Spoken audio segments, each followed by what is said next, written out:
ఆనాడు కురుక్షేత్రం సందర్భంగా ఒక మాట చెప్పారు, ఆయనను పోయి రావలే హస్తినకు అని. ఆయనను పోయి రావలేను హస్తినకు అని యుద్ధానికి ముందు, కురుక్షేత్ర యుద్ధానికి ముందు పెద్దలు చెప్పారు. దాంట్లో భాగంగానే మా బలైన వర్గాల సోదరులతో కలిసి ఆయనను హస్తినకు వచ్చింది. ఈరోజు ప్రధానమంత్రి గారు మీరు వినండి, మీరు మా గుండె సప్పుడు వినండి, మా ఆలోచనలు పంచుకోండి, మాకు అనుమతి ఇవ్వండి, అప్పుడు మీ గౌరవం ఉంటుంది.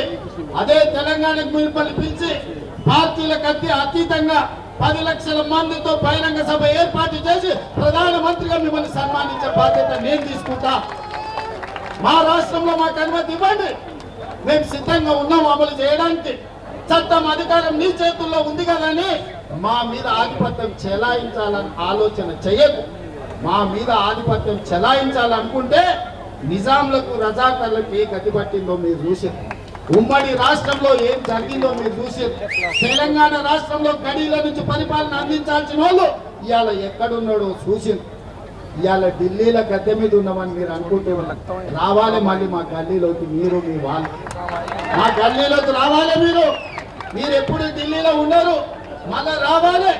మళ్ళా వచ్చినప్పుడు మా చేతికి దొక్కుతారు. మీరేం మర్చిపోవద్దు. మా బలైన వర్గాల సోదరులు చిన్న సాయం చేస్తే కూడా జీవితాంతం గుర్తుపెట్టుకునే జాతులు. ఆకలి మీద వస్తే బుక్కడు పువ్వ పెట్టినా, ఎండన వస్తే గిలాస మంచినీళ్ళు ఇచ్చినా మా బలైన వర్గాలు జీవితకాలం గుర్తుపెట్టుకునే జాతులు. ఈ జాతులకు అన్యాయం చేస్తే మర్చిపోతారని మీరు ఎట్లా అనుకుంటారు మోడీ గారు? మీరు ఏ జాతి అని మేము అడుగుతలేము, మా జాతులకు ఎందుకు అన్యాయం చేస్తున్నారని మేము అడుగుతున్నాం. మేము మా జాతులకు న్యాయం చేస్తామని మేము ముందుకు వచ్చినప్పుడు మమ్మల్ని ఎందుకు అడ్డుకుంటున్నారని నేను అడుగుతున్నా. ముఖ్యమంత్రిగా, ప్రధానమంత్రిగా మీరు ఈ దేశమంతా అమలు చేస్తారా లేదా నాకు తెలియదు. మీ గుజరాత్ రాష్ట్రంలో మీరు ఏం చేస్తారో నేను అడగట్లేదు. నా తెలంగాణ రాష్ట్రంలో ముఖ్యమంత్రిగా శాసనసభలో ఏకగ్రీవంగా తీర్మానం చేసిన బలైన వర్గాల రిజర్వేషన్లు 42% ఇవ్వడానికి మీకు వచ్చిన కష్టమేంది, గుజరాత్ కు వస్తున్న నష్టమేందని నేను మోడీ గారిని అడగదలుచుకున్నాను. అందుకే ప్రధానమంత్రి గారు దయచేసి వినండి.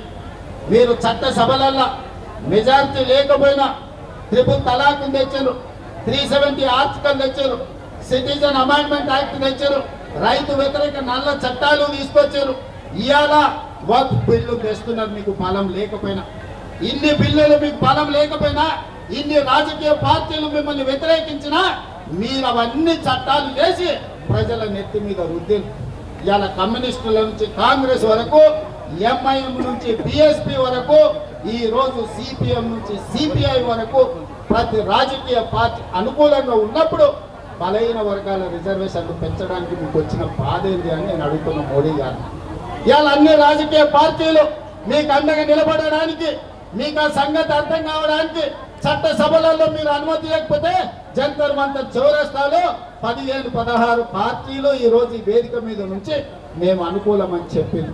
అందుకే మా జాజుల శ్రీనివాస్ అన్ని రాజకీయ పార్టీలను ఇక్కడికి రప్పించి ఈ వేదిక మీద నుంచి ప్రధానమంత్రి గారికి విజ్ఞప్తి చేయించాడు. మా బలైన వర్గాల సోదరులు వివిధ